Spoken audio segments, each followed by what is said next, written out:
இவங்க வீட்டிலேருந்து யாரோ இவங்கள சாப்பிட கூப்பிட்டுட்டாங்க. அப்போ தான் ஃப்ரெஷ்ஷாக தாலி கட்டியிருக்காரு. ஒய்ஃப் ஒரு வார்த்தை சாப்பிடுவாமான்னு கூட கூப்பிடாம இவர் போயிட்டார். சாப்பிட்றதுக்கு போயிட்டாங்க.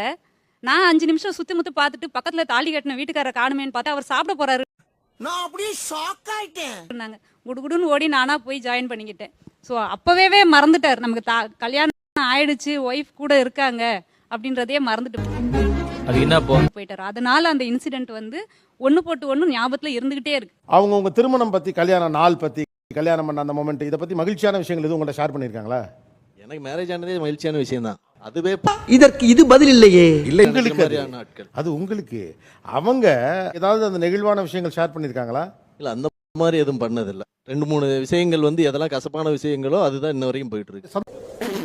சந்தோஷமான மொமெண்ட்டை கலெக்டிவாக வச்சுக்க வேண்டியதானே, அதெல்லாம் ஞாபகம் வச்சுக்க வேண்டியதானே. ஏன் உங்கள் வாழ்க்கையில் மகிழ்ச்சியான ஒரு தருணத்தை ஃபுல் அண்ட் ஃபுல் ப்ராப்ளமேட்டிக்கான விஷயங்களை மட்டும் ஞாபகம் வச்சு அதை ரீகால் பண்ண?